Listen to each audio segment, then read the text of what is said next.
종말은 시작되었습니다 라는 제목으로 하나님 말씀을 전하겠습니다. 하인리히 법칙이라는 법칙이 있습니다. 이 법칙이 1920년 한 미국의 한 보험회사 직원이 발견한 거예요. 한 5천 건의 그 사건들을 정리하고 분석하는 가운데 일정한 법칙에 의해서 사고들이 발생하더라는 겁니다. 예를 들면 94년도에 성수대교가 붕괴했죠. 그리고 99년도에는 백화점 하나가 무너졌죠. 삼풍백화점. 그때 501명이 사망했습니다. 이 법칙에 의하면 큰 대형 사고가 발생하려면 그 전에 작은 사고들이 29번 발생한대요. 그리고 더 잦은 어떤 징후들이 300회 정도가 계속 나타나고 보여진다는 겁니다. 그래서 1대 29대 300 이것이 이제 하인리히 요 보험사 직원 이름이 하인리히입니다. 이런 말이죠. 사소한 징후들이 있으면 잘 체크하고 그리고 어떤 사건들이 발생할 때 잘 점검만 했었어도 다리가 붕괴하거나 백화점이 무너질 일이 없을 수도 있었다라는 이야기가 되는 겁니다. 요즘에 새롭게 깨닫는 것이 있는데요. 이 세상의 이치들과 하나님이 정하신 진리가 딱 일치한다는 거예요. 지난주에 처음 설교하면서 뭐라고 그랬죠? 아침에 1시간, 저녁에 보통 건 잘 기억하잖아요. 2시간 늘 나를 위해서 의미 있게 생활을 하면 내가 변화되고 내가 성장한다고 그랬죠. 그래서 성경 보니까 다윗이 그렇고 성경 인물들이 다 그렇게 다 생활했습니다. 오늘 설교 주제가 이제 종말이에요. 종말하면 종말의 징조들을 오늘 이야기를 조금 할 텐데요. 징조들이 있고 나서 정말 종말이 이 땅에 오는 것처럼 이 보험사 직원이 그걸 막 일하면서 깨닫게 하신 거 보면 세상의 이치와 하나님의 진리가 딱 맞구나라는 생각을 최근에 많이 해봅니다. 솔로몬이 이런 말 했었어요. 이미 있던 것이 후에 다시 있겠고 이미 한 일을 후에 다시 할지라 해 아래에는 뭐가 없어요? 새 것이 없나니 무엇을 가리켜 이르기를 보라 이것이 새 것이라 할 것이 있으랴 우리가 있기 오래전 세대에게도 이미 있었느니라. 솔로몬이 깨달은 게 뭐냐 하면 하나님, 하늘 아래, 이 말은 하나님 아래죠. 하나님 아래 새 것이 없다라는 것을 깨닫습니다. 우리가 이거 신기하다 놀랍다라고 하는 것들 다 예전에 있을 수도 있었다는 이야기를 성경에서 말하고 있는 겁니다. 온 우주와 이 우주 안에 있는 모든 사람들 다 하나님 아래 거하고 있죠. 하나님이 지으셨고 하나님의 뜻대로 지금도 운영하고 다스려 가세요. 모든 법칙이 누구로부터 나왔다는 거죠? 하나님께로부터 우리에게 다 주어지고 있다는 사실입니다. 우리는 이것을 인정하고 이것을 믿습니다. 왜 갑자기 제가 종말 이야기를 갑자기 할까요? 갑자기는 아닙니다. 지금 새벽에 마가복음을 순서대로 봐서 지금 마가복음 14장 중간까지 왔어요. 근데 13장 오늘 본문에 종말 이야기가 몇 번 함께 나눴어요. 새벽 말씀을 준비하고 설교문을 만들고 전하면서 지금 우리가 살고 있는 전 세계에 너무 많은 징조들이 이건 너무 많은 거예요. 너무 많이 나와요. 너무 많이 발생하고 이거 어느 한 나라가 아니라 전 세계적으로 일어나고 있음을 부인할 수가 없는 거예요. 그래서 오늘 그리고 다음 주 종말에 대한 말씀을 전하려고 합니다. 그럼 종말하면 궁금한 게 많죠. 왜 종말을 하실까? 하나님이 말씀하셔가지고 창조하신 이 세계를 하나님 왜 굳이 심판하실까? 이런 생각이 들죠. 또 종말하면 징조들이 나오잖아요. 그 징조는 도대체 뭔가? 이런 생각이 듭니다. 그럼 종말은 왜 있겠어요? 왜 하나님이 종말할까요? 말씀을 우리 창세기 6장 11절 말씀을 화면을 보고 같이 한번 읽어볼게요. 시작. 그때 온 땅이 하나님 앞에 부패하여 포악함이 땅에 가득한지라. 아멘. 창세기 6장 하면 누구 이야기일까요? 노아 이야기요. 노아 이야기. 노아 이야기하면 뭐죠? 노아의 방주. 그렇죠. 노아 방주는 물로 하나님이 이 세상을 심판하는 이야기입니다. 왜 심판하세요? 조금 전 읽었던 6장 11절에 온 땅이 하나님 앞에 부패하고 포악했다 그래요. 그러니까 죄가 땅에 가득했다라는 표현을 그렇게 표현한 겁니다. 그래서 하나님이 종말하시는 거예요. 물로 심판하시는 겁니다. 지금 징조들이 여기저기에서 너무 많이 보입니다. 이 말은 좀 해석하면 무슨 말이죠? 지금 우리가 살고 있는 이 땅도 어때요? 죄와 부패, 포악함으로 점점 가득 찼다라는 거예요. 징조가 나타났다는 말은 아까 그 법칙처럼 큰 대형 사고가 반드시 곧 있을 것이다 라는 걸 예고해 주는 겁니다. 창세기 6장 13절 14절에 이렇게 하나님이 노아에게 말씀해요. 하나님이 노아에게 이르시되 무릇 혈육이 있는 자의 포악함이 땅에 가득함으로 그날 끝날이 내 앞에 이르렀으니 내가 그들을 땅과 함께 멸하리라. 너는 고페르 나무로 너를 위하여 방주를 만들되 그 안에 칸들을 막고 역청을 그 안팎에 칠하라. 하나님이 노아에게 찾아와서 노아야 내가 이러이러해서 내가 심판할 거다 라고 말씀하시고 뭘 만들래요? 방주를 만들라는 겁니다.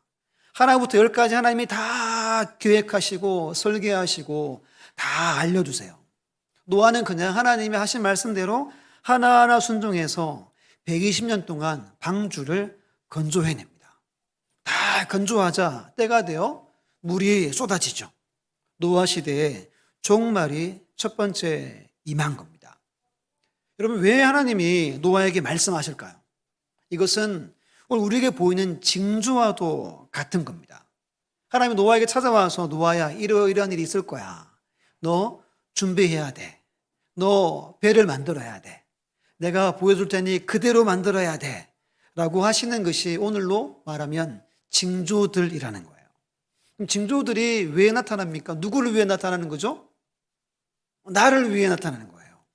오늘날 교회들을 위해서 성도인 여러분들을 위해서 징조들을 보여주는 겁니다. 그럼 징조들이 보여지면 어떻게 마음이 들어요? 야, 성경 말씀대로 되는구나. 야, 이제 정말 마지막이 가까워 오는구나 라는 생각들을 누가 하는 거죠? 내가 하는 거예요. 내가 하는 거예요. 그래서 징조들을 우리에게 보여주시는 겁니다. 그 보험사가 그걸 찾아낸 것처럼 징조를 보여준다는 말은 하나님이 우리를 사랑한다는 거예요. 왜죠? 그걸 봐야 우리가 뭐 할 수 있죠? 더 정신을 차리고 대비하고 준비할 수 있는 거예요. 징조들을 볼 때마다 야, 하나님이 나를 사랑하는구나 라는 마음을 먼저 우리가 품을 수 있어야 한다는 겁니다. 오늘 말씀의 배경을 잠깐 설명드리면 지금 예수님은 고난주간을 보내고 있어요. 고난주간 화요일 날에 오늘 이야기입니다. 하루 전날 월요일 날 예수님이 성전을 이렇게 뒤집어 엎었어요.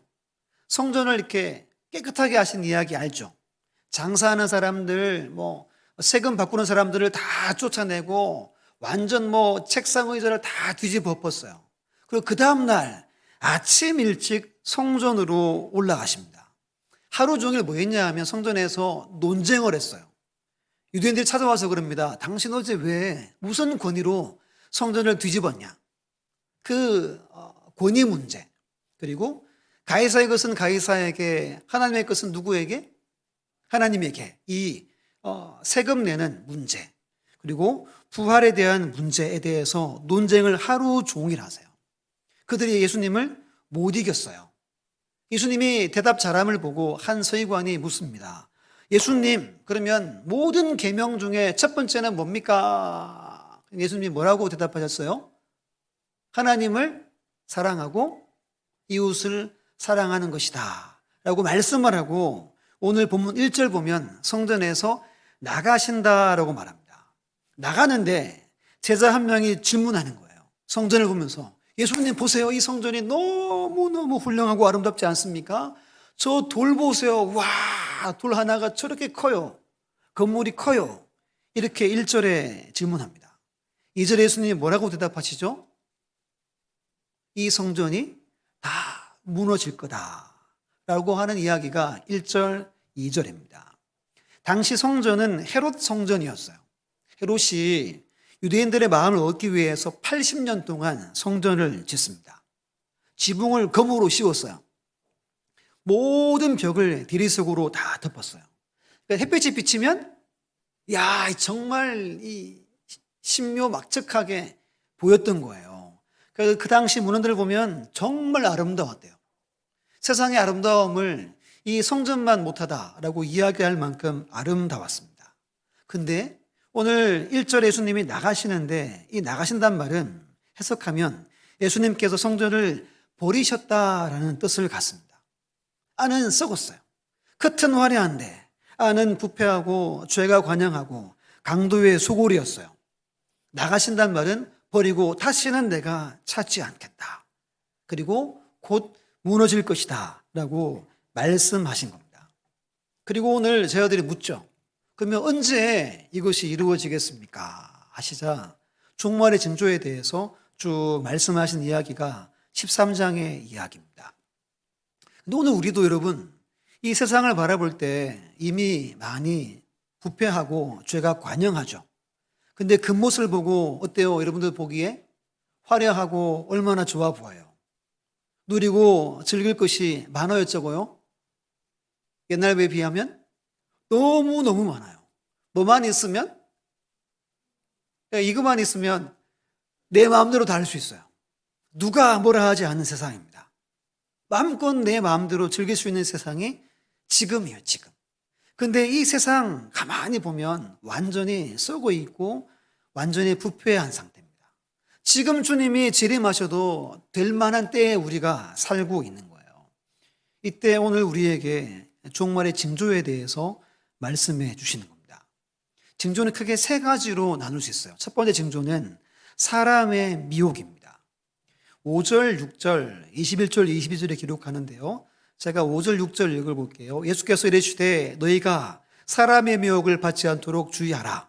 많은 사람이 내 이름으로 와서 이르되 내가 그라 하여 그 다음 뭐라 그러죠? 많은 사람을 미혹하리라 그럽니다. 우리 21절, 22절은 같이 한번 읽어볼게요. 시작. 그때 어떤 사람이 너희에게 말하되 보라 그리스도가 여기 있다. 보라 저기 있다 하여도 믿지 말라. 거짓 그리스도들과 거짓 선지자들이 일어나서 이적과 기사를 행하여 할 수만 있으면 택하신 자들을 미혹하려 하리라. 아멘. 그럼 첫 번째 징조는 사람의 미혹입니다. 거짓 그리스도, 거짓 선지자들이 많이 나온대요. 쉽게 말하면 가짜들이 많아진다는 거예요. 나는 그리스도다라는 사람들이 생긴다는 거예요. 나는 특별한 사람이야. 나는 특별한 계시를 받았습니다. 나는 특별한 비밀을 깨달았습니다. 라고 하는 사람들이 여기저기에서 막 생겨난다는 거예요. 조금 전에 하나님을 만나고 온 것처럼 와서 막 거짓말을 해서 속인다는 거예요. 우리 대한민국에만 자칭 예수 보혜사라고 하는 사람들이 40에서 50명이 있어요. 좋은 나라죠. 야, 그런 분들이 있는 이 나라예요. 한 50명 정도 됩니다. 그들은 자기만 특별한 것을 경험했다 그래요. 말씀을 특별하게 풀어준다라고 이야기합니다. 그런 데는 다 가짜입니다. 정말 조심해야 돼요. 종말하면 반드시 기억해야 한 성경 구절이 있어요. 이거는 꼭 여러분들이 기억할 건데요. 계시록 12장 12절인데요. 우리 천천히 같이 읽어볼게요. 시작. 그러므로 하늘과 그 가운데에 거하는 자들은 즐거워하라. 그러나 땅과 바다는 화해슬진저 이는 마귀가 자기의 때가 얼마 남지 않은 줄을 알므로 크게 분내어 너희에게 내려갔음이라 하더라. 아멘. 마귀가 이제 주님 오실 날이 다가와서 뭐 했대요? 막 분내어서 내려왔대요. 어디에 내려왔을까요? 우리가 살고 있는 이 땅에 내려왔다는 겁니다. 내려와서 뭐 할까요? 사람들을 통해서 특히 많은 사람들을 미혹한다는 거예요. 6절에 말했죠. 많은 사람이 내 이름으로 와서 내가 그다. 많은 사람을 미혹한다 그럽니다. 많은 사람이란 말은 여기에 누가 포함된다는 거죠? 내가 포함된다는 말입니다. 22절에 이렇게 말해요. 이적과 기사를 행하여 할 수만 있으면 누구를요? 택하신 자, 누구죠? 나를 미혹하리라 라고 성경은 말합니다. 그들은 신비한 능력을 행합니다.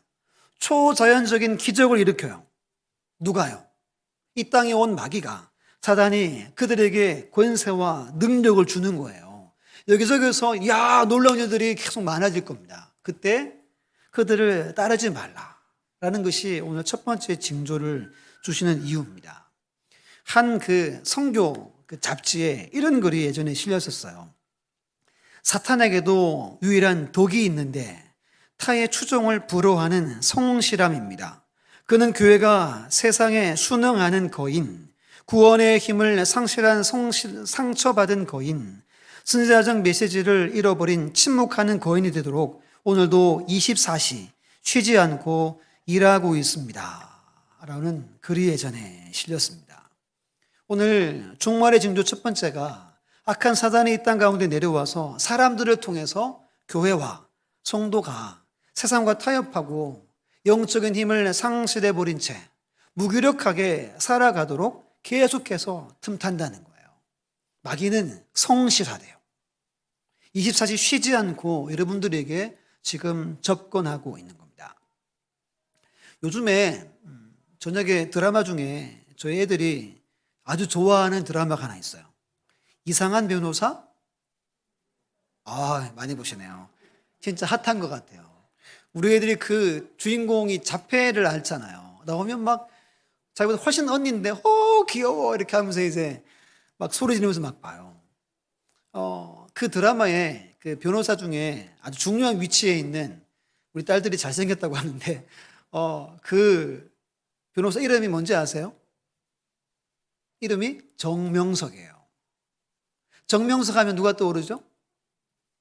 JMS. 제가 그걸 보면서 너무 불편한 거예요. 왜 그 많은 이름 중에. 여러분, 정보석도 해야 되잖아요. 아니, 그 많은 이름 중에 왜 정명석일까? 제가 일부러 계속 볼 때마다 정명석은 이단이야. 계속 이야기했어요. 이 드라마를 너무 좋아하는 거예요. 정명석 그러면 나중에 어떤 이미지가 생기겠어요? 좋은 거예요. 저는 제 개인적으로 분명히 뭔가 있다.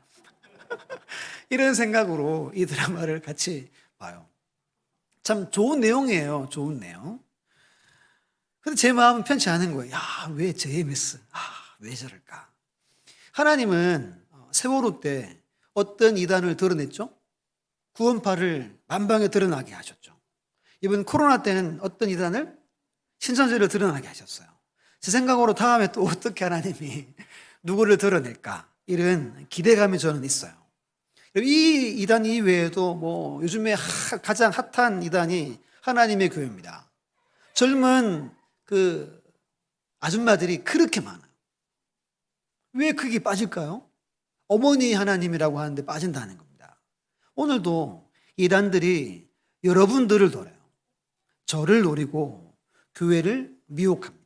이게 첫 번째 징조예요. 두 번째는 난리와 난리의 소문, 민족이 민족을, 나라가 나라를 대적하고 지진과 기근과 전염병이 있다라고 본문이 말합니다. 우리 7절과 8절을 한 번 더 천천히 읽어볼게요. 난리와 난리의 소문을 들을 때 두려워하지 말라. 이런 일이 있어야 하되 아직 끝은 아니니라. 민족이 민족을, 나라가 나라를 대적하여 일어나겠고 곳곳에 지진이 있으며 기근이 있으리니 이는 재난의 시작이니라. 아멘. 난리, 대적은 싸우고 전쟁한다는 뜻입니다. 끊임없이 다투고 싸워요. 예전에 어떤 두 학자가 우리 인류 역사를 350년 정도를 연구했어요. 연구했는데 전쟁이 없던 때를 계산해 보니까 286년밖에 없대요. 그러니까 약 한 350년, 3,500년의 세월 중에 약 300년 정도는 전쟁이 없었대요. 그러니까 인류 역사 3,500년 중에 92% 정도가 늘 싸웠다는 거예요. 지금 우리가 몇 세기에 살고 있죠? 21세기죠. 20세기에 세계 대전들이 일어났죠. 내전들 많았습니다. 그래도 통계상 9억 명이 지난 세기에 싸워서 전쟁에서 죽었대요. 그럼 여러분 왜 전쟁이 끊임없이 일어날까요? 예전에 어느 교수님이 돌아가신 분인데요. 전쟁과 인간이라는 책에 세 가지를 이야기했대요. 첫 번째가 뭐냐 하면 경쟁자에 대한 두려움 때문에 전쟁을 일으켜서 서로 죽이려 했대요. 두 번째가 경제적인 이익을 추구하기 위해서. 세 번째가 내 이름, 내 명예를 드러내기 위해서 전쟁을 일으켰대요. 이게 역사적으로 세 가지를 추려낸 거예요. 성경에서는 뭐라고 할까요? 야고보서 4장 1절 말씀 함께 읽어볼게요. 시작. 너희 중에 싸움이 어디로부터 다툼이 어디로부터 나느냐? 너희 지체 중에서 싸우는 정욕으로부터 나는 것이 아니냐. 아멘. 왜 싸운대요? 정욕 때문에 싸워요. 즉 욕심, 탐욕이 가득해서 싸웁니다. 지금 러시아와 우크라이나가 싸우죠. 왜 싸워요? 결국 자국의 이익을 위해서 싸우는 거예요. 내 유익을 위해서 총칼을 겨누는 겁니다. 여러분들이 지금 세상에 속해 있잖아요. 이 세상도 지금 총칼 없지만 뭐 하고 있어요? 자기의 유익을 위해서 끊임없이 싸우고 있는 거예요. 이 세상은 정욕의 노예가 되었습니다. 경쟁하다가 내가 밟아야 할 사람들은 밟고 올라가는 세상이 이 세상입니다. 전쟁이 끊이지 않습니다. 8절 보면 지진과 기근이 있을 것이다 라고 말해요. 누가복음에서는 이렇게 말합니다. 곳곳에 큰 지진과 기근과 전염병이 있겠고, 이 세 가지를 묶으면 재난이라고 하죠. 재난이라고 합니다. 이런 연구가 있더라고요. 지금도 하루에 전 세계적으로 매일매일 지진이 300회 정도씩 있대요. 매일매일. 우리는 잘 없으니까 못 느끼고. 근데 전 세계적으로 매일매일 300회 정도의 지진이 늘 일어난대요. 이 빈도수와 강도가 점점 세집니다. 그 다음은 기근이에요. 기근을 제가 사전을 찾아봤어요. 그랬더니 흉년으로 먹을 양식이 모자라 굶주림이라는 뜻입니다. 8절에 이렇게 말하잖아요. 곳곳에 지진이 있으며 기근이 있으리니 이는 재난의 뭐라 그래요? 시작이다. 지금 현재 우리는 이런 먹는 것 때문에 먹을 게 없어가지고 막 하나님 먹을 게 없어요 하는 분 계세요? 아무 없어요. 우리나라는 지금까지는 괜찮아요. 근데 학자들 중에 내년 2023년 역사상 가장 큰 기근이 지구상에 임할 것이다 라는 연구가 나왔어요. G7 회의를 올해 초에 했어요. 그때 그 의제 중 한 가지가 뭐냐 하면 세계 식량 위기를 그때 다뤘어요. 왜 여러분 기근이 옵니까? 날씨가 변해서 그래요. 지구온난화 때문입니다. 지금 폭염, 유럽이 난리 났죠. 그럼 유럽의 그 지면의 온도가 몇 도래요? 50에서 60도를 하잖아요. 불이 그냥 산불이 자연적으로 발생합니다. 폭우가 있고 가뭄이 있어요. 어느 나라는 1200년 만에 가뭄이래요. 야, 이거 어떻게 이걸 가늠해야 돼요? 1200년 만에 가뭄이 계산이 안 되는 거죠. 지금 유럽의 많은 나라들은 물이 없어서 국가 비상사태를 선포한 나라들도 있습니다. 최근에 유엔 사무총장이 이런 말을 했어요. 지금 우리가 하는 일을 멈추지 않으면 다 뭐 한대요? 다 같이 죽을 겁니다 라는 이야기를 경고를 했습니다. 지금 저기 남극은 제일 추울 때래요. 남극의 겨울이 6월에서 8월인데 지금 온도가 영상이래요. 눈이 와야 되는데 지금 비가 그곳에 내리고 있다라고 이야기합니다. 왜 여러분 이런 기후들이 이렇게 됐습니까? 결국 누구 때문에? 우리 인간의 욕심 때문이죠. 지금 두 나라가 전쟁해가지고 지금 식량이 10%가 이상이 아마 줄어들 것이다 라고 예측하고 있는 겁니다. 온 세계에서 이런 일들이 발생합니다. 그리고 마지막이 전염병이에요. 이건 뭐 제가 설명하지 않아도 우리가 지금 코로나19로 3년째 고생해요. 좀 줄어들면 좀 편하죠.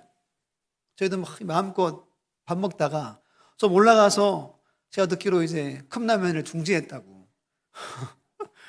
왜? 불안하니까, 걱정되니까. 지금 그런 상태에 있어요. 근데 어제 또 뭘 발표했죠? 원숭이 두창도 공중보건 비상상태를 선포했어요. 이 말은 이제 가장 최고 경계 태세가 이거예요. 많은 나라로 계속 번지고 있다는 겁니다. 이런 일들이 지금 전 세계적으로 나타나요. 근데 이걸 성경에서 다 기록해 놓고 있는 이야기들이 일어나고 있는 겁니다. 마지막 단계의 징조가 있는데 뭐냐 하면 우리 24절로 26절 한번 같이 읽어볼게요. 시작. 그때 그 환란 후 해가 어두워지며 달이 빛을 내지 아니하며 별들이 하늘에서 떨어지며 하늘에 있는 권능들이 흔들리리라. 그때 인자가 구름을 타고 큰 권능과 영광으로 오는 것을 사람들이 보리라. 아멘. 앞에 수많은 자연재해들이 있고 마지막에 해가 빛을 잃는데요. 달이 빛을 잃어요. 별들이 막 떨어진대요. 그리고 나서 누가 오신대요? 우리 주님이 구름 타고 오신다라고 성경이 기록하고 있습니다. 여러분, 우리는 지금 징조들 한가운데 있어요. 이게 끝이 아니에요. 이게 시작이다라고 말합니다. 이걸 부인할 수 있는 사람은 아무도 없어요. 성경 말씀대로 다 지금 되어져 가고 있는 겁니다. 마지막 징조가 있는데요. 성도의 환난입니다. 9절과 12절인데요. 제가 읽어보게 9절 읽습니다. 너희는 스스로 조심하라. 사람이 너희를 공의에 넘겨주겠고 너희를 회당에서 매질하겠으며 나로 말미암아 예수로 말미암아 너희가 권력자들과 임금들 앞에 서리니 이는 그들에게 증거가 되려 함이라. 우리 12절은 같이 읽어볼까요? 시작. 형제가 형제를 아버지가 자식을 죽는 데 내주며 자식들이 부모를 대적하여 죽게 하리라. 아멘. 세 번째 징조는 우리 성도들, 교회, 그리스도인들이 핍박과 미움과 환난을 당한다라는 징조입니다. 형제가 형제를 예수 믿는다고 고발한다는 거예요. 아버지가 아들을 고발해요. 아들이 사랑하는 엄마를 고발합니다. 아, 우리 엄마 청강교회 다녀요. 잡아가세요. 이런 일이 일어난다는 거예요. 마태복음에 24장에 이런 말씀이 있어요. 우리 같이 한번 천천히 읽어볼게요. 시작.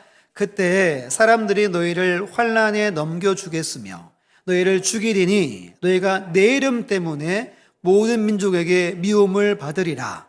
그때 많은 사람이 실족하게 되어 서로 잡아주고 서로 미워하겠으며. 아멘.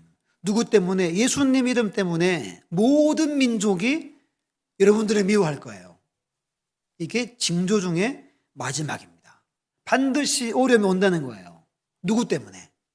내가 믿는 예수님 때문에. 근데 이거 부인하면 괜찮은데 믿어지는 거 어떡해요?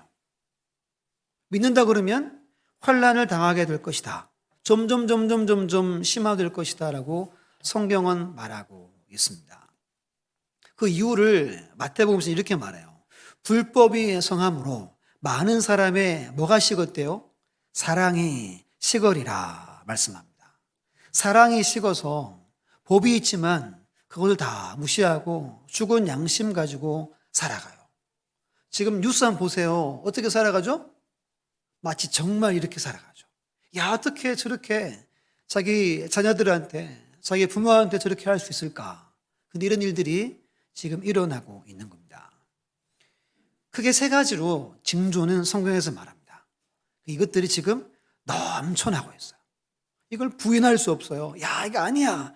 우리가 할 수가 없는 때에 여러분들이 살고 있는 겁니다. 모든 일들이 하나님 말씀대로, 기록된 말씀대로 하나하나 이루어져 가고 있는 거예요. 그러면 우리는 어떻게 해야 할까? 이게 중요하겠죠. 한 세 가지 간략하게 살펴보고자 합니다. 첫 번째, 따라서 해봅니다. 두려워하지 말고 끝까지 견뎌야 한다. 한 번 더 합니다. 두려워하지 말고 끝까지 견뎌야 한다. 7절에 이렇게 말하죠. 난리와 난리의 소문을 들을 때 뭐 하지 말래요? 두려워하지 말라. 중요한 그 다음 말이에요. 이런 일이 있어야 하되 아직 끝은 아니니라. 두려워하지 말아야 되는데 왜 두려워하지 말아야 되냐면 이것이 한 과정일 뿐이라는 거예요. 우리가 터널에 들어가면 어둡잖아요. 언제 바깥으로 나가요? 그 터널 기간, 구간이 끝나야 바깥으로 나가죠. 이 징조, 이 세상에 일어나는 모든 일들이 다 이루어져야 누가 오신다는 거죠? 예수님이 심판장으로 오신다는 거예요. 아이를 임신하면 몇 달을 품고 있어야 되죠? 10달을 품어야 되잖아요. 그런데 그 전에 5개월 만에 막 내가 낳겠다고 하면 낳을 수 있습니까? 없어요. 이 징조들은 과정입니다. 이 과정을 우리는 겪어야 한다는 거예요. 이 과정이 우리에게 임할 때 두려워하지 말라는 거예요. 앞에서 제가 계시록 12장 12절을 꼭 기억하라 그랬죠. 한 번 더 우리 화면을 보고 계시록 12장 12절을 읽습니다. 시작. 그러므로 하늘과 그 가운데 거하는 자들은 즐거워하라. 그러나 땅과 바다는 화했을진저 이는 마귀가 자기의 때가 얼마 남지 않은 줄을 알므로 거기에 분내어 너희에게 내려갔음이라 하더라. 아멘. 마귀가 판을 친다는 말인데 앞에 뭐 하라 그랬죠? 즐거워하래요. 우리한테. 예수님은 우리한테 이 징조들이 나오면 너 즐거워해야 돼. 왜 즐거워할까요? 말씀대로 다 되어가요. 곧 말씀들이 다 성취되기 때문입니다. 이것을 믿습니까? 성취되면 무슨 일이 벌어지죠? 새하늘과 새 땅, 새 예루살렘이 우리에게 도래합니다. 노아가 120년 방주를 만들어서 들어간 것처럼 우리가 하나님 나라에 들어가는 날이 이 세상의 끝인 거예요. 우리는 그 끝을 바라보고 사는 하나님의 백성임을 꼭 믿으시기를 바랍니다. 120년 동안 하나님 어떻게 하셨죠? 노아와 함께 하셨어요.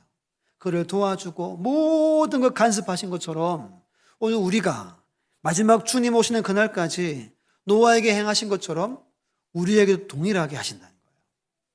두려워하지 말라는 거예요. 그리고 즐거워하세요. 주님 오실 날이 다가오는구나. 야, 내가 이제 하나님 만나는구나. 이 믿음으로 살아가라는 겁니다. 13절에 이런 말씀하죠.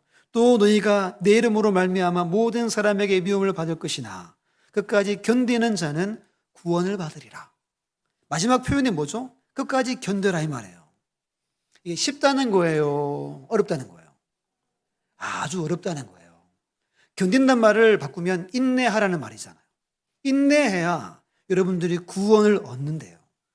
야고보 5장 11절에 이렇게 말합니다. 보라, 인내하는 자를 우리가 뭐하다 해요? 복되다 하나니 너희가 욥의 인내를 들었고 주께서 주신 결말을 보았거니와 주는 가장 자비하시고 긍휼히 여기시는 이시니라. 누가 복돼요? 인내하는 자.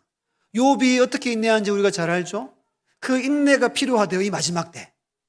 인내하지 않으면 마지막 구원을 여러분들이 얻지 못할 수도 있다는 거예요. 성경에서 말씀합니다. 여러분들 인내하셔야 돼요.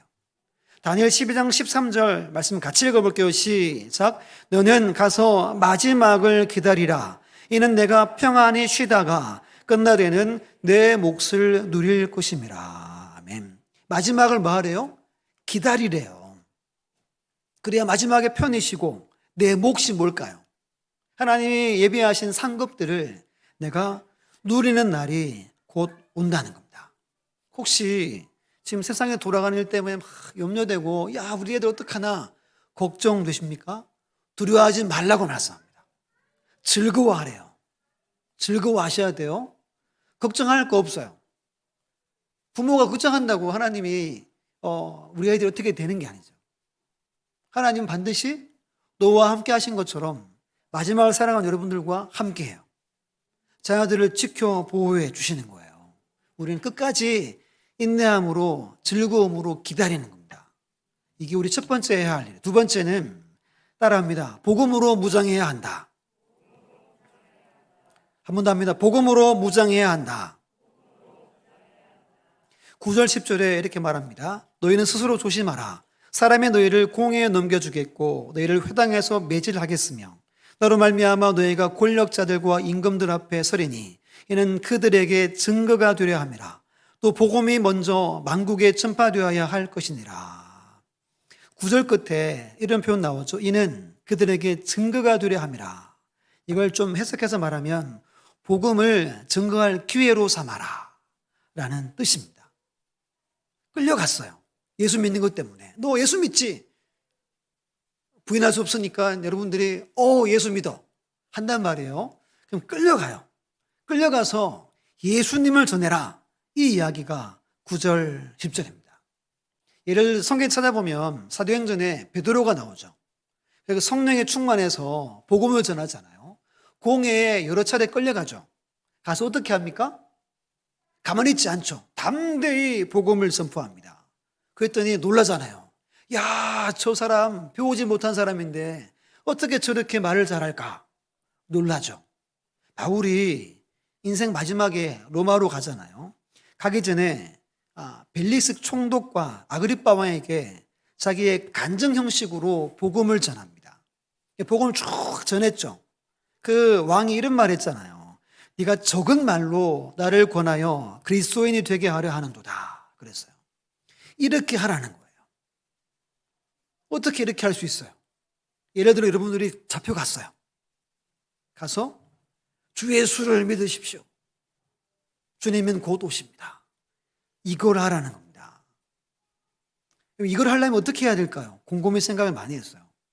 복음으로 무장되지 않으면 여러분 이거 쉬워요, 어려워요? 안 돼요. 근데 이런 생각이 들었어요. 일단 여러분 부인하지 않고 끌려갔다는 말은 뭐죠? 뭘 믿는다는 거죠? 복음을 믿는다는 거예요. 내 생명, 내가 영원한 생명을 누릴 수 있는 방법은 오직 예수밖에 없다. 라는 믿음 있는 사람만 뭐 할 수 있는 거죠? 끌려가는 거예요. 야, 그러면은 할 수 있겠구나. 이런 믿음만 있으면, 복음이면 전부다라는 믿음만 있으면 끌려가서 예수 믿어야 됩니다. 하나님은 심판장으로 오십니다. 이야기를 할 수 있겠구나 생각이 많이 들었어요. 복음이 뭐죠? 복음은 예수 그리스도입니다. 예수 그리스도로 내가 산다라는 믿음을 갖고 사는 거예요. 예수님 때문에 내 안에 영적 생명이 생겨서 내가 산다는 거예요. 눈에 보이는 거 세상에 신기한 일들이 많이 있지만 그거 바라보지 않고 하나님 말씀대로 저 마지막 날 소망하며 살아가는 삶, 그것이 복음의 능력으로 무장된 삶이라고 말합니다. 성경은 말하죠. 때를 얻든지 못 얻든지 뭘 전파하래요? 복음을 전파하라 라고 분명히 우리에게 말씀합니다. 아무리 손해를 보고 아무리 핍박이 와도 정말 내 안에 영적 생명이 있는 사람들은 복음을 전파한다는 겁니다. 10절에 말하죠. 복음이 먼저 만국에 전파되어야 마지막에 온다는 거예요. 마태복음 24장 14절에 중요한 말씀인데요. 같이 한번 읽어볼게요. 시작. 이 천국 복음이 모든 민족에게 증언되기 위하여 온 세상에 전파되리니 그제야 끝이 오리라. 아멘. 이 마지막 날을 당길 수 있는 방법이 한 가지 있어요. 복음을 전하는 겁니다. 복음으로 무장되는 은혜가 있기를 간절히 주의 이름으로 축복합니다. 마지막 세 번째요. 따라서 해볼게요. 성령님의 역사를 믿고 확신해야 한다. 한 번 더 합니다. 성령님의 역사를 믿고 확신해야 한다. 우리 마지막으로 11절 말씀 함께 읽어볼게요. 시작. 사람들이 너희를 끌어다가 넘겨줄 때 무슨 말을 할까 미리 염려하지 말고 무엇이든지 그때 너희에게 주시는 그 말을 하라. 말하는 이가 너희가 아니오 성령이시니라. 아멘. 여러분들 안에 성령님이 거하심을 믿습니까? 성령님은 우리 안에 내주하시죠. 진리를 추구하고 아버지의 뜻을 따라 살도록 도와주는 보혜사이십니다. 이 보혜사 성령님이 언제 막 강력하게 역사한다는 거죠? 내가 예수님 때문에 환난 당할 때인 거예요.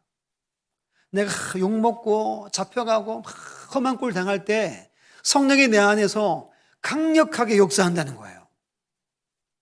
염려하지 말라는 거예요. 가서 어떻게 말해서 내가 여기서 나가지? 내가 무슨 말을 해야 되지? 생각하지 말라는 거예요. 성령이 알아서 다 하신다는 거예요. 그건 뭐죠? 강력하게 역사한다는 거예요. 이것을 믿으라는 겁니다. 이것을 확신하십시오. 성령님은 살아계세요. 오늘 여러분들이 힘든 일 당하고 아픔을 당할 때가 있잖아요. 그때 하나님이 가장 마음 아파하시고 성령으로 역사하신다는 거예요. 그러면 우리 조금 더 적극적으로 하면 우리가 뭐 해야 될까요? 오직 성령으로 충만함을 받으라고 성경은 말합니다. 아, 그렇구나. 내가 마지막 때 더 확실히 이기고 승리하려면 야, 내가 성령으로 충만해야 되겠구나 라는 생각에 우리가 자연스럽게 이르게 된다는 겁니다. 여러분, 징조들은 앞으로 더 많이 일어날 거예요. 사람의 미혹이 여기저기서 있을 겁니다. 막 기적을 행하고, 야, 저기 가자. 저 교회 놀랍다. 라는 이야기들이 막 하나질 겁니다. 그때 그들을 따라갈 것이 아니라 기록된 말씀을 붙드는 거예요. 그리고 간구하는 겁니다. 성령님, 제게 지혜를 주십시오. 저를 지켜주십시오. 할 수 있는 우리 모두가 다 되시기를 간절히 주의 이름으로 축복합니다. 여러분, 종말은 이미 시작됐습니다. 너무나도 뚜렷하게 일들이 일어나고 있습니다. 우리는 반드시 성경 말씀에서 말씀하신 바대로 이 자세를 취해야 돼요. 걱정하지 말고 두려워하지 말고 즐거움으로 끝을 바라보는 거예요. 복음으로 또 무장하는 겁니다. 담대히 복음을 전하는 겁니다. 또 성령을 구하시는 거예요. 그래야 여러분들이 능히 승리할 줄 믿습니다. 이 승리가 우리 모두의 다 것이 되시기를 간절히 주님의 이름으로 축원합니다.